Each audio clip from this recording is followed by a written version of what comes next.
मैं विपिन कठेरिया अपने YouTube channel Katheria agricultures में आपका स्वागत करता हूं। उम्मीद करता हूं कि आप लोगों की पढ़ाई बहुत अच्छे ढंग से चल रही होगी, आप स्वस्थ होंगे और मस्त होंगे। आओ शुरू करते हैं अपने जेनेटिक्स के topic mitosis. Mitosis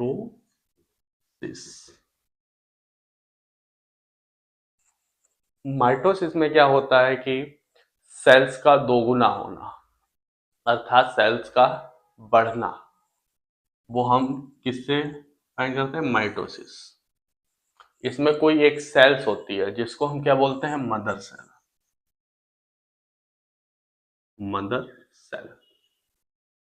mother cell अपने ही जैसी दो अन्य कोशिकाओं को बनाती है। दो अन्य कोशिकाओं को बनाती है, एक और दो। इनको क्या बोलते हैं? डॉटर सेल बोलते हैं। Daughter cell. सबसे पहले जानते हैं सबसे पहले जानते हैं कि माइटोसिस की टर्म किसने दी थी? टर्म टर्म दी थी फ्लेमिंग ने। फ्लेमिंग ने। फिर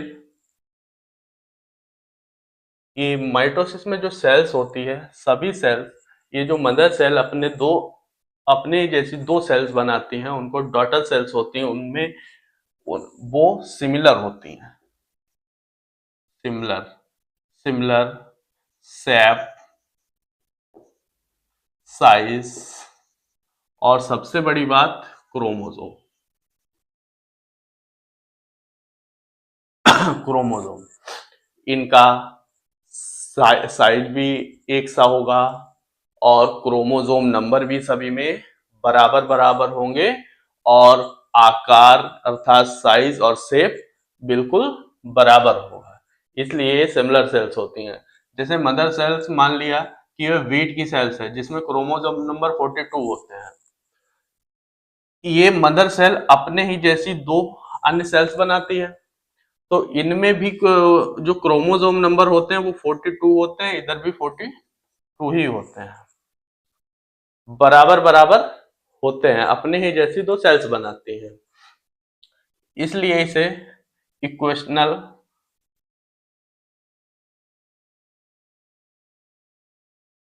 इक्वेशनल सेल बोलते हैं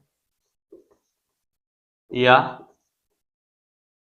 होमोटाइपिक सेल बोलते हैं। होमोटाइपिक सेल बोलते हैं। क्यों बोलते हैं? क्योंकि इनमें कोई भी चेंजेस नहीं होता है, जो सेम रहती हैं। ये कहाँ और कैसे होता है? जैसे ग्रोथ में, ग्रोथ रीजनरेशन में।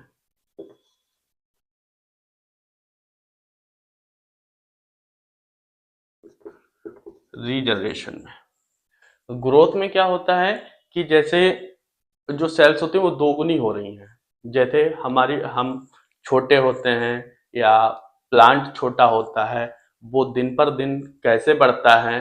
वो इसी माइटोसिस की वजह से ही बढ़ता है। जैसे कोई सेल्स हुई, वो दोगुनी हुई, 2 से 4 हुई, 4 से 6 होती चली जाती है। इस तरीके से आगे भी उसके नंबर बढ़ते चले जाते हैं।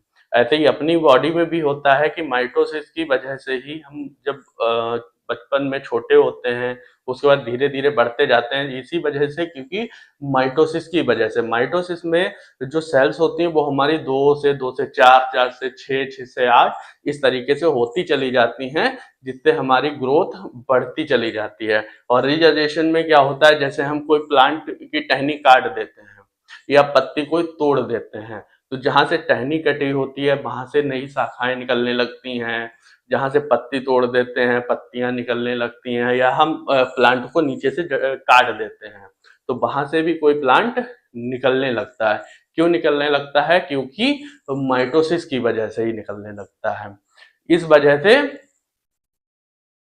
माइटोसिस में जो सेल्स की संख्या होती है वो डबल होती चली जाती है। लेकिन ह्यूमन बॉडी में अपनी अपने लोगों में, एनिमल्स में क्या होता है कि ये टोटिपोटेंसी की वजह से जो होता है प्लांट्स में निकलता है, अपने ह्यूमन बॉडी में टोटिपोटेंसी नहीं होती है, जिसकी वजह से अगर हमारी कोई अंग कट जाता है तो वहां से दूसरा अंग नहीं निकलता। क्यों? टोटिपोटेंसी नहीं है। और प्लांट में टोटिपोटेंसी होती है, इस वजह से। ठीक है, यहां तक बात समझ आई।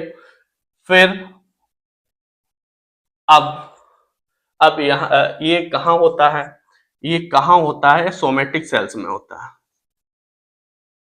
सोमेटिक सेल्स में होता है, सेल्स में होता है। सोमेटिक यानी देही कोशिकाओं में होता है। जैसे हमारी बॉडी हुई या प्लांट की कहीं भी कोई भी अंग में ये होता है। जैसे एंथर में, ओवरी में और स्टिग्मा में ये नहीं होता है। वहां क्या होता है? वो अर्धसूत्री विभाजन में होता है। ये सोमेटिक सेल्स जो होती हैं उनमें पाया जाता है माइटोसिस, जो दैहिक कोशिकाओं में होता है। ठीक है, एंथर, ओवरी और स्टिग्मा में छोड़कर अन्य सभी भागों में क्या होता है? माइटोसिस होता है। ठीक है, फिर अब बात यहाँ आई, यहाँ बात समझने वाली है कि यह मदर सेल में क्रोमोसोम नंबर जो है वो 42 है। क्रोमोसोम नंबर जो है वो 42 है। तो यहाँ 42 है तो यहाँ 42, यहाँ 42 कैसे आ गए? यहाँ 42 है, यहाँ 42 है, यहाँ कैसे आ गए? ये ऐसे तो यहाँ क्या है? यहाँ अगर मान लिया माइटोकॉन्ड्रिया है, माइटोकॉन्ड्रिया है, माइटोकॉन्ड्रिया है, माइटोकॉन्ड्रिया अगर 42 है, 42 है तो 42 आएगा। अगर हम यहाँ इसको डबल करेंगे तो हमारा 42 इधर आ जाएगा, 42 इधर आएगा, तब होता है। अब ये डबल कैसे होता है? आओ हम इसको देखते हैं। जैसे हमारी कोई सेल्स होती है जो एक चक्कर पूरा होने में 24 आवर्स लेती है, तो इसमें सबसे बड़ा जो फेस होता है वो इंटरफेज होता है। इंटरफेज होता है, इंटरफेज होता है। इंटरफेज में सबसे बड़ी कोशिका की जो सबसे बड़ी जो अवस्था होती है वो इंटरफेज होती है। इसको पूरा होने में 22 से 23 घंटे लगते हैं। 22 से 23 घंटे लगते हैं। अगर कोई सेल्स एक चक्कर अपना पूरा होने में 24 आवर्स लेती है तो उसमें सबसे बड़ा फेज होता है वो इंटरफेज होता है। इंटरफेज को पूरा होने में 22 से 23 घंटे ले लेती है। इसमें भी कई अवस्थाएं होती हैं, जैसे G1 फेज होती है, S फेज होती है और G2 फेज होती है। G1 फेज में जो होता है डीएनए आरएनए का संश्लेषण होता है। डीएनए आरएनए का संश्लेषण होता है, डीएनए आरएनए का संश्लेषण होता है।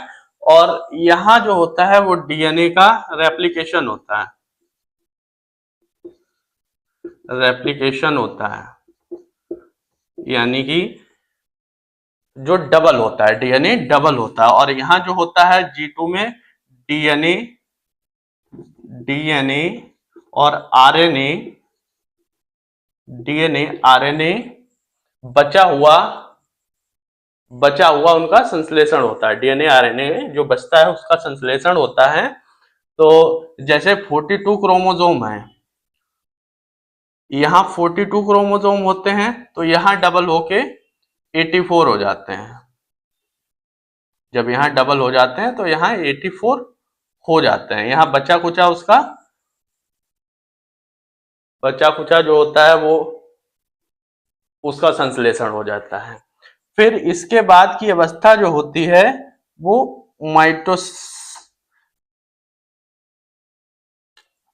इसके बाद की अवस्था जो होती है वो होती है division phase, mitotic phase. Division phase जिसको हम बोलते हैं माइटोटिक फेज, डिवीजन फेज जिसको हम बोलते हैं डिवीजन फेज,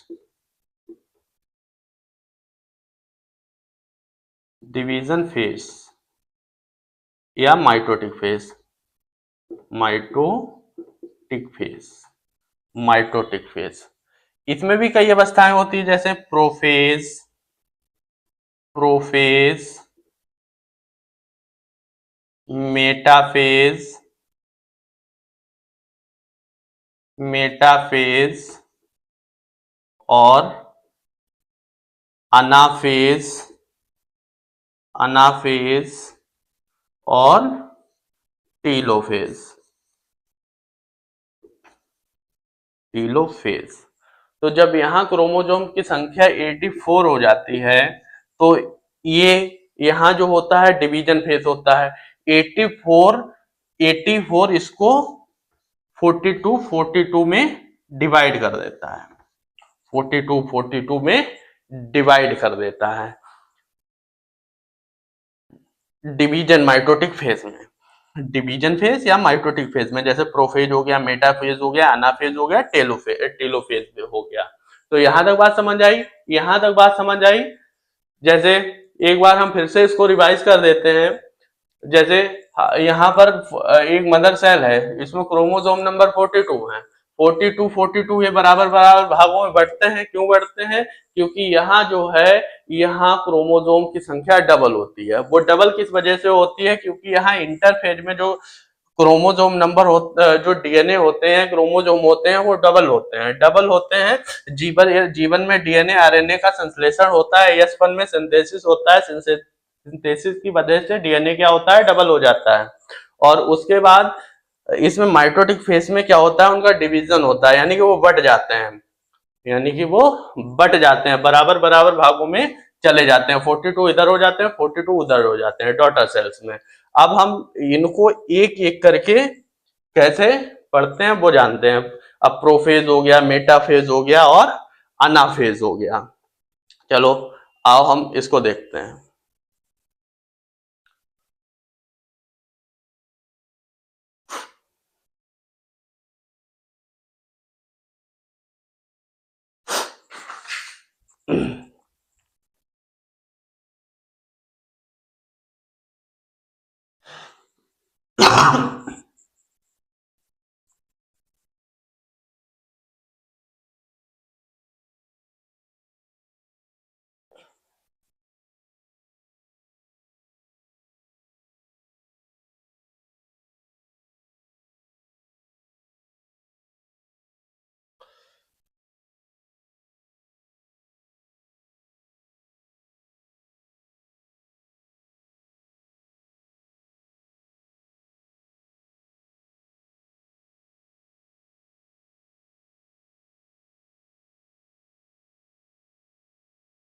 ये फर्स्ट, जिसको हम क्या बोलते हैं? प्रोफेज बोलते हैं, प्रोफेज बोलते हैं। इसको मेटाफेज बोलते हैं, मेटाफेज। और इसको बोलते हैं अनाफेज, अनाफेज बोलते हैं। और इसको हम बोलते हैं टीलोफेज, टीलोफेज। इधर प्रोफेज है, प्रोफेज में इधर बीच में क्या होता है? सेंट्रोमियर होता है, सेंट्रोमियर होता है। इसमें जो है क्रोमोसोम नंबर ये होते हैं, ये होते हैं क्रोमोसोम नंबर। कैसे होते हैं? थ्रेड लाइक स्ट्रक्चर होते हैं, थ्रेड लाइक, थ्रेड लाइक यानी कि धागे नुमा होते हैं। अब यहाँ ये डबल हो रहे हैं, यहाँ ये डबल होते हैं। इसको बोलते हैं nucleus, nuclear membrane, membrane. Membrane,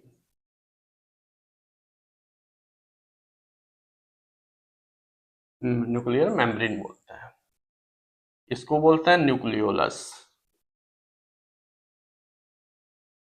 nucleolus होता है। अब प्रोफेज में क्या होता है कि जो क्रोमोजोम नंबर होते हैं वो धागे नुमा होते हैं, अर्थात थ्रेड लाइक स्ट्रक्चर होते हैं, और इसमें एक न्यूक्लियर मेम्ब्रेन होती है, क्रोमोजोम नंबर डबल होते हैं, न्यूक्लियोलस होते हैं प्रोफेज में।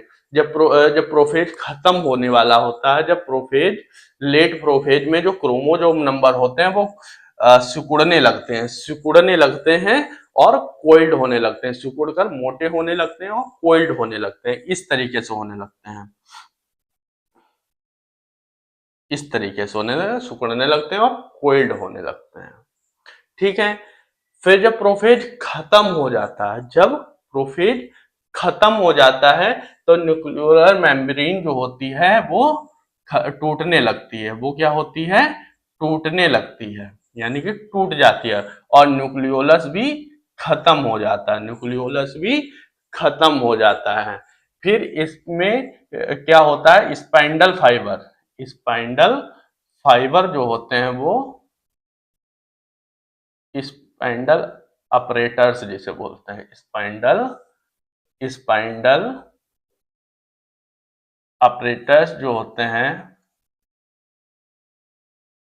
अपरेटर्स जो होते हैं वो दिखने लगते हैं, स्पाइंडल अपरेटर्स जो होते हैं वो दिखने लगते हैं प्रोफेज फर्स्ट में। ठीक है, अब प्रोफेज फर्स्ट की बात तो समझ आ गई। प्रोफेज फर्स्ट में क्या होता है, जो क्रोमोजोम नंबर होते हैं वो धागे नुमा दिखाई देते हैं, न्यूक्लियर मेम्ब्रेन होती है, न्यूक्लियोलस होता है। तो उसके बाद जो प्रोफेज लेट प्रोफेज खत्म होने वाला होता है तो क्रोमोजोम नंबर जो होते हैं वो सिकुड़ने लगते हैं, मोटे होने लगते हैं, तो क्रोमोजोम होते हैं वो मोटे होने लगते हैं और कोइल्ड होने लगते हैं। जब प्रोफेज खत्म हो जाता है तो स्पाइंडल एपरेटस जो होते हैं वो क्या होते हैं, दिखने लगते हैं। ठीक है, अब क्या होता है मेटाफेज में, मेटाफेज में यूकोटोरियल एक प्लेट होती है, यूकोटोरियल एक प्लेट होती है, यूकोटोरियल एक प्लेट होती है, और स्पाइंडल स्पाइंडल एक इधर होता है, स्पाइंडल अपरेटस एक इधर होता है, एक इधर होता है, और इसके बाद जो प्रोफेज प्रोफेज में क्रोमोजोम जो होते हैं वो सिकुड़कर मोटे हो जाते हैं, वो यूकोटोरियल प्लेट पर सेट हो जाते हैं, यूकोटोरियल प्लेट पर सेट हो जाते हैं इस तरीके से।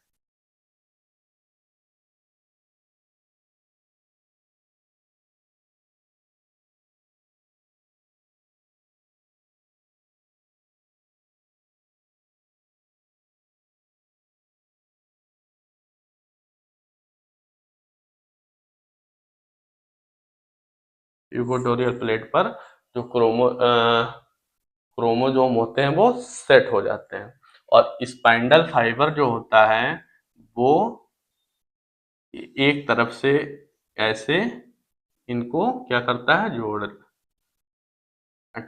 जोड़ता है, खींचता है एक तरफ से,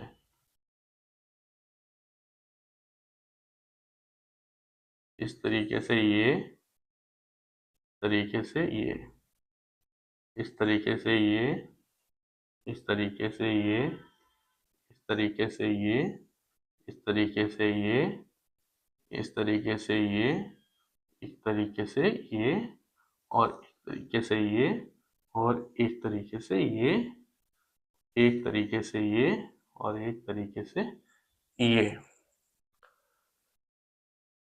जो फाइबर्स होते हैं ये काफी मजबूत होते हैं, प्रोटीन्स के बने होते हैं, प्रोटीन्स के बने होते हैं जो आसानी से टूटते नहीं।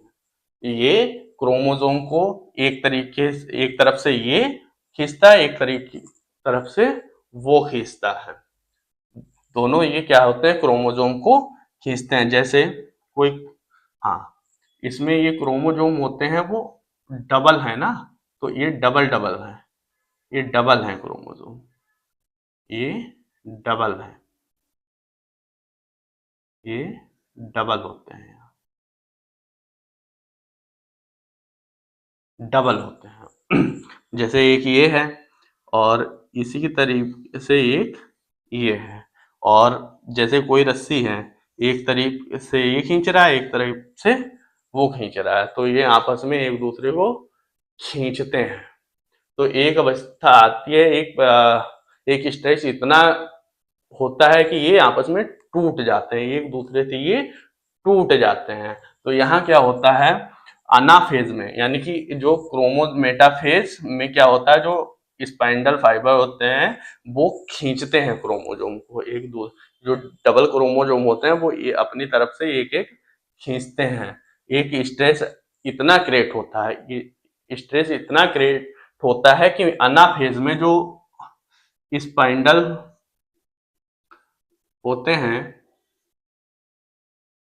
उनमें क्रोमोजोम अलग अलग ध्रुवों पर चले जाते हैं। जैसे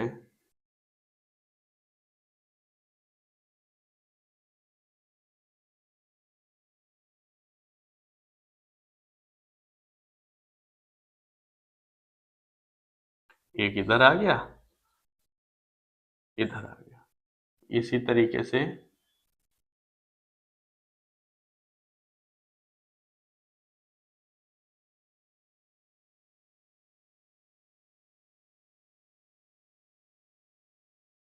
ये जो क्रोमोजोम होते हैं वो अलग अलग ध्रुवों पर चले जाते हैं, यानी कि आधे एक तरफ हो जाते हैं और आधे एक तरफ हो जाते हैं।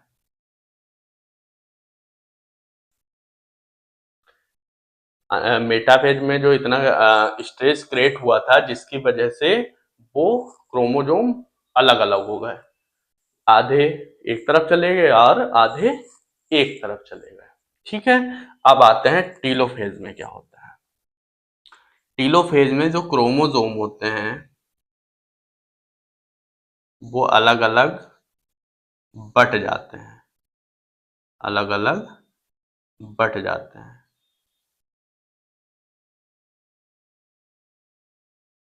अलग अलग बट जाते हैं इस तरीके से।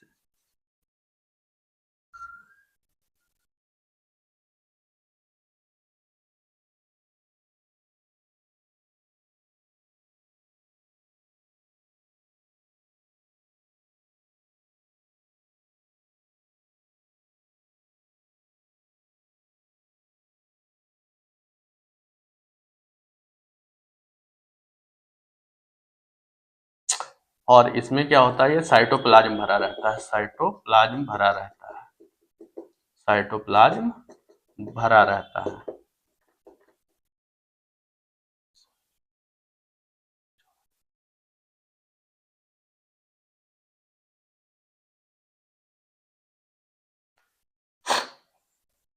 जो क्रोमोसोम 42 और 42 प्लस होके 84 हुए थे, 84 हुए थे, तो इसमें क्या होते हैं कि वो अलग अलग 42 इधर हो जाते हैं, 42 इधर हो जाते हैं। इसको हम क्या बोलते हैं, रिवर्स, रिवर्स फेज भी बोलते हैं, रिवर्स फेज भी बोलते हैं, रिवर्स फेज भी बोलते हैं। इसको हम क्या बोलते हैं, रिवर्स फेज भी बोलते हैं। ठीक है, तो इसके बाद क्या होता है कि साइटोकाइनेसिस होता है, साइटोकाइनेसिस होता है, साइटोकाइनेसिस होता है। ये दो तरीके का होता है, प्लांट सेल जो होती है वो इस तरीके से होती है और एनिमल सेल जो होती है वो इस तरीके से होती है।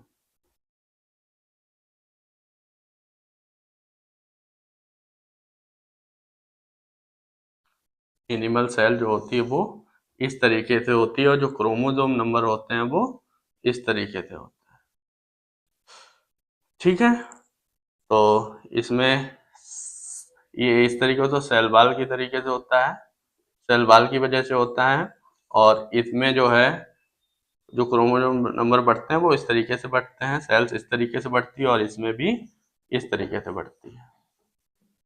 ठीक है, तो हमारा माइटोसिस टॉपिक अगर समझ आया हो तो ग्रुप हमारा वीडियो को लाइक करें, शेयर करें और कमेंट करें।